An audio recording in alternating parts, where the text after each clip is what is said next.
भाग्य में लिखा है उसे कोई टाल नहीं सका है। था मैं गांधारी तुझे श्राप देती हूँ, तेरा पूरा कुल, तेरा पूरा यदुवंश ऐसे ही नष्ट हो जाएगा। तब जो शब्द श्री कृष्ण ने कहे हैं, भगवान कृष्ण कहते माता मुझे मालूम है तेरे 100 पुत्र मरे हैं, इसलिए तेरी पीड़ा को मैं समझता हूं और तेरे श्राप को भी मैं आशीर्वाद के रूप में ग्रहण कर रहा हूं। मुझे दुख नहीं है कि तूने श्राप दे दिया मुझे, लेकिन माता एक बात कहूं, नियति को स्वयं भगवान भी नहीं बदल सकता है।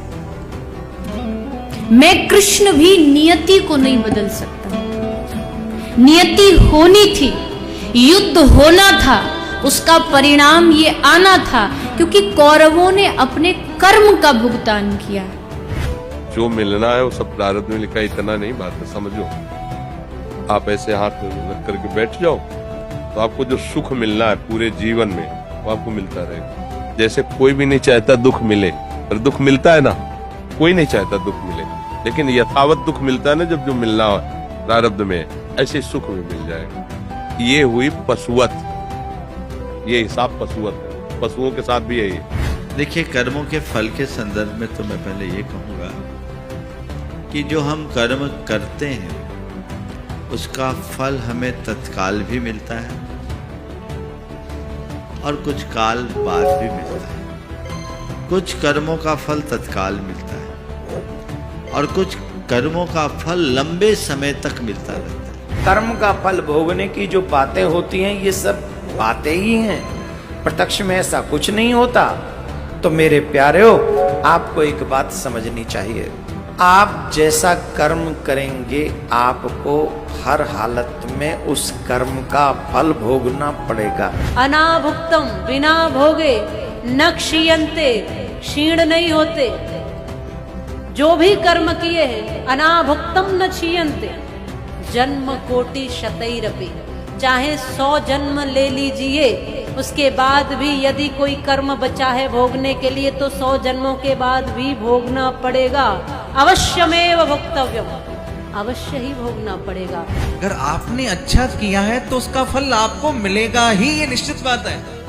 और ये भी निश्चित बात है अगर आपने कुछ गलत किया है तो उसका परिणाम भी आपको भोगना पड़ेगा ही, उसे कोई नहीं बैठ सकता। जब तक हमें ये सत्य साधना प्राप्त नहीं होती, सच्चे इस कबीर भगवान की और ये सतनाम की और सार नाम की, जब तक पूर्ण परमात्मा कबीर जी की सत्य साधना हमें नहीं मिलती, तब तक हम अपने दोनों कर्म भोगने पड़ते हैं, पुण्य भी और पाप भी।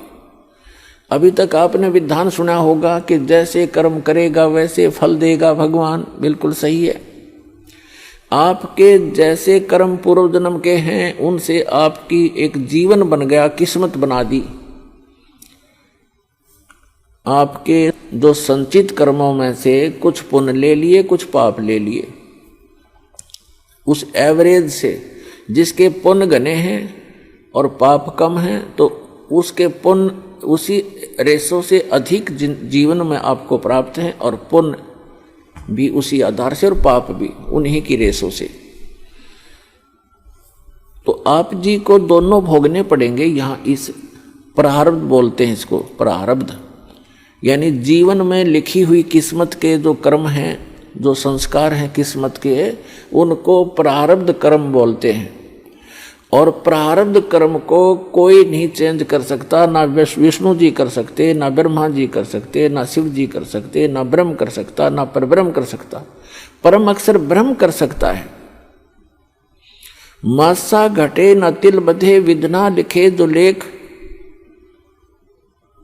और सच्चा सतगुरु मिटाकर ऊपर मार दे मेघ, यानी फॉरएवर खत्म कर देता है।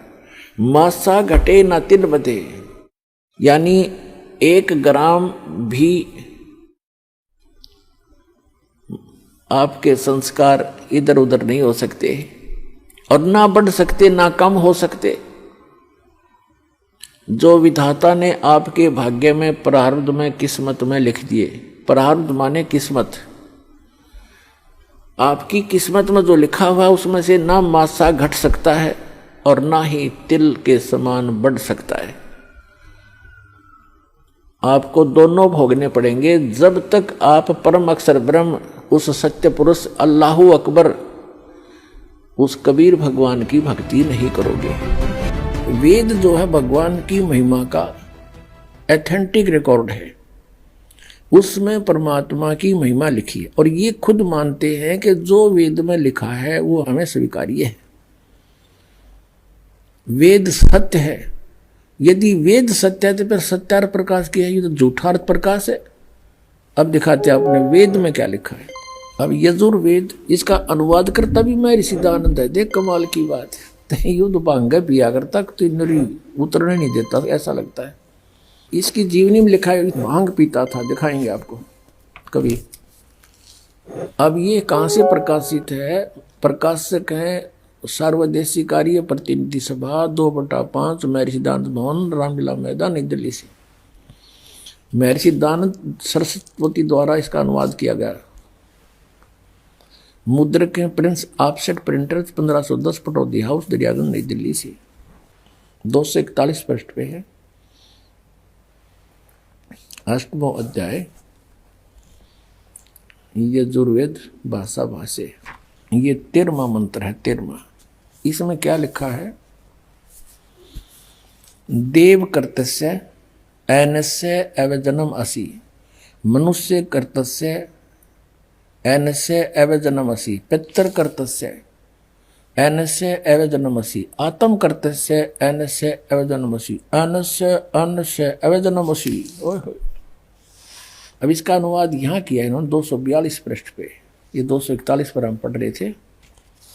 यहाँ देखो 242 पर। अब यहाँ इसका थोड़ी बहुत कोई उतर गई होगी, इसकी भांग है। इसने फिर यहाँ उलझाने की चेष्टा की है कि हे सबके उपकार करने वाले मित्र, आप दान देने वाले के ऐनस्य माने अपराध के, ऐनस्य एवजनम माने विनाश करने वाले हो, क्षमा करने वाले हो। अब यह मित्र लिख दिया। अब पढ़ने वाला ने सोचा चलो ये तो मित्र मित्र के बारे में कि तो भगवान का जिक्र है नहीं छोड़ा इसने। अब इसी के कर कमलों से लिखा हुआ और दिखाते हैं सत्यार्थ प्रकाश में। ये देखिएगा, ये सत्यार्थ प्रकाश वही वेद। अब बाद में दिखाएंगे थोड़ा आपको पुनः। और ये कहाँ से प्रकाशित है? वैदिक यति मंडल वही है। और ये दान मठ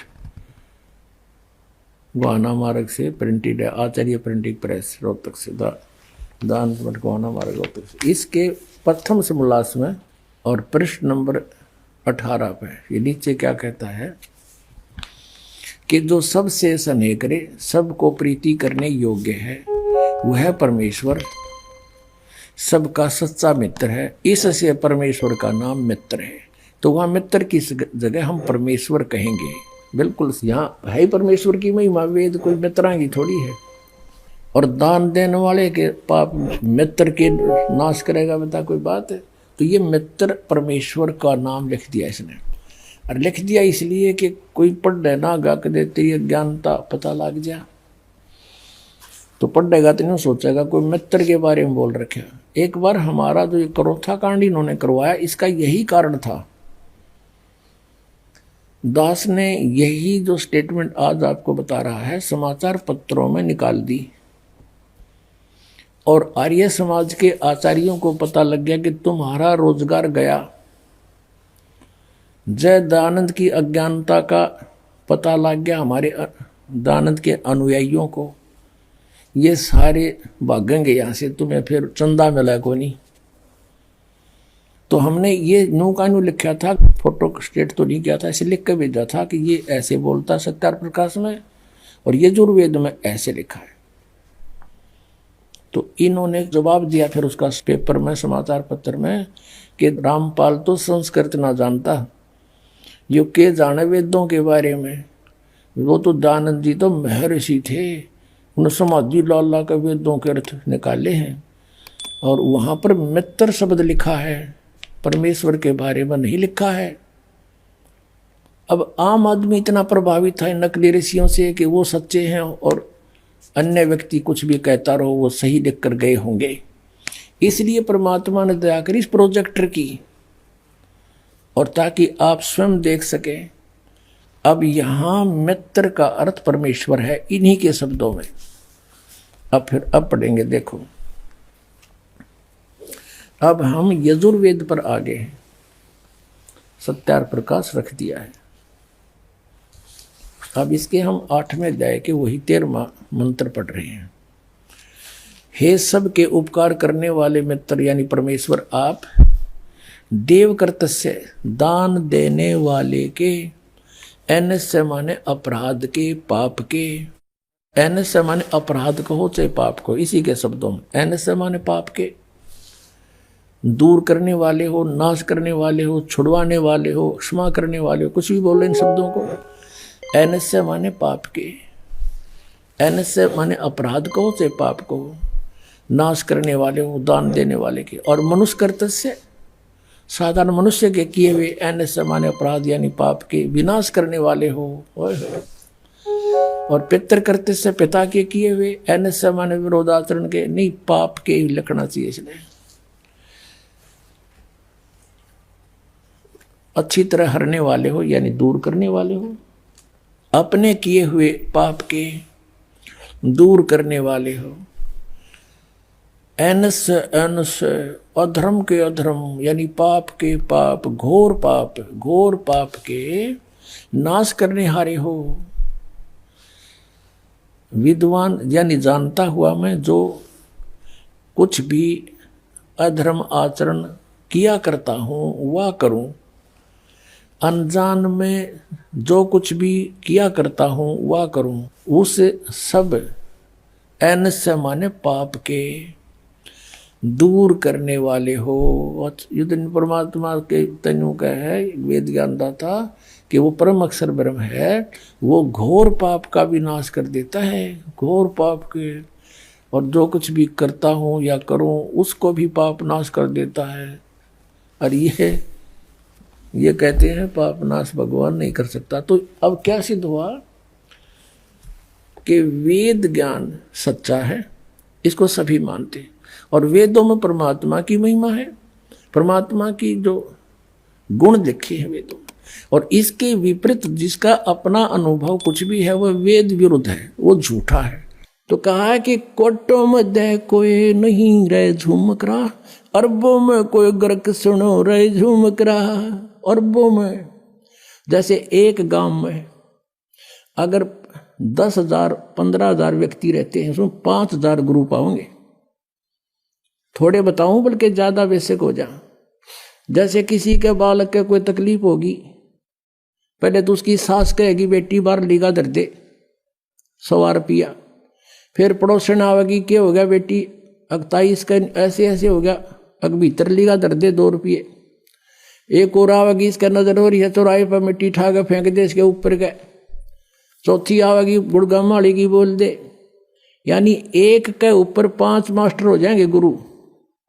ऐसे ऐसे हर घर में 1-1 2-2 जरूर पाओगा। कोई ब्रह्मा की पूजा बतावे, कोई विष्णु की, कोई शिव की, कोई भैरव की, कोई भूत की, ये बतानी है नरे। और कोई फिर कहे ब्रह्म पूजो वशिष्ठु ऊपर भगवान नहीं, इनकी भी गिनती नहीं।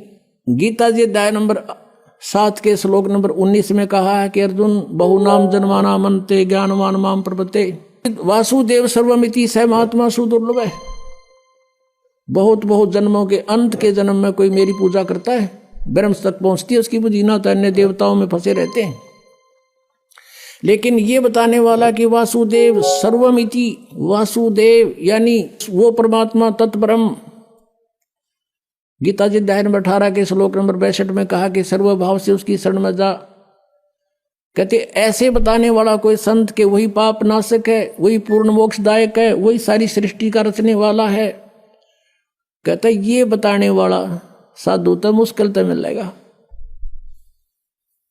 तो उसी दृष्टिकोण से गरीबदास जी कह रहे हैं कोटो मध्य कोई नहीं रह झूमक रहा, अरबों में कोई गर्क सुनो रह झूमक रहा, तत्व भेद कोई ना कह रह झूमक रहा, ये पैसे ऊपर ना सुनो रह झूमक रहा। तो गरीबदास साहिब ने कहा था भजन करो उस रब का जो दाता है कुल सभी का। ये है वो कुल का दाता, कबीर इज गॉड और इसी की पूजा करो। बोलो सतगुरुदेव।